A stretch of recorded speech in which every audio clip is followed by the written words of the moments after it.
Okay, I'm gonna walk around here a little bit and show you a couple things that I've got in the garage, and what some of my plans are. Just a little bit of rambling. I hope you don't mind.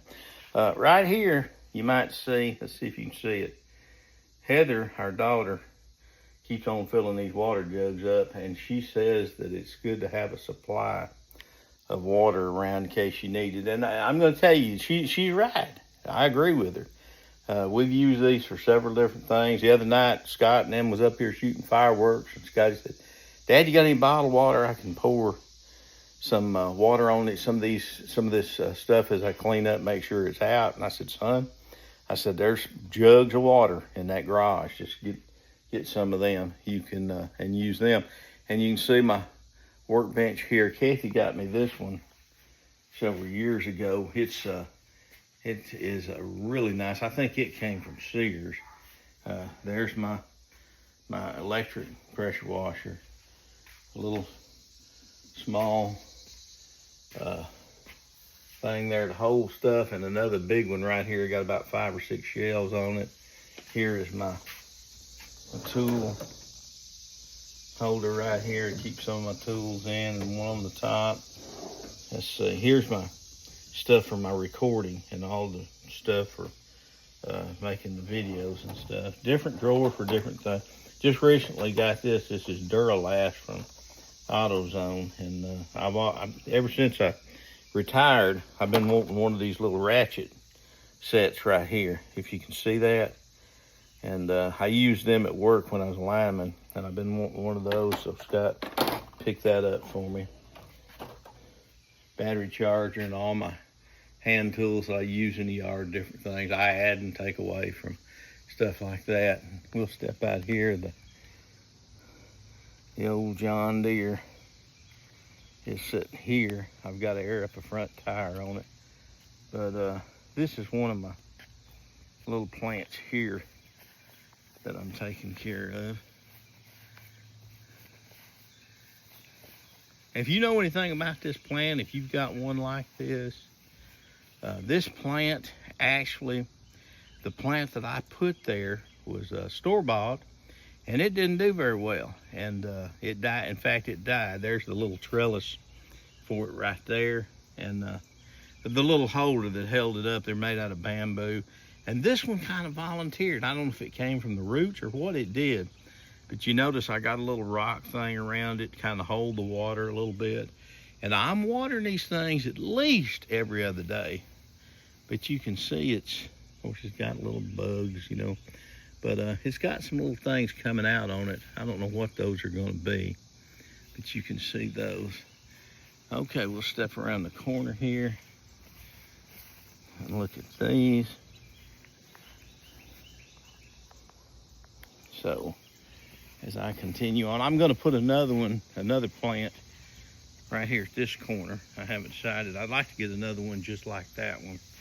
Of course, this is a plant here that I'm coming up on that one of our clients gifted to me and gave it to me. And I think it looks like a maple, but according to the client, this plant is supposed to make a bush instead of a tree. And we're going to see how it does. I'll water it at least every 2 days. Got a little flag up there so I won't mow it down or take it down with a weed eater. But if you've got one of these, let me know what you think about that. Now I'm going to try to hesitate here, and I'll let you walk with me. Underneath this shade is of this giant white oak. I've got the Explorers, setting up under the white oak because it keeps it a lot cooler.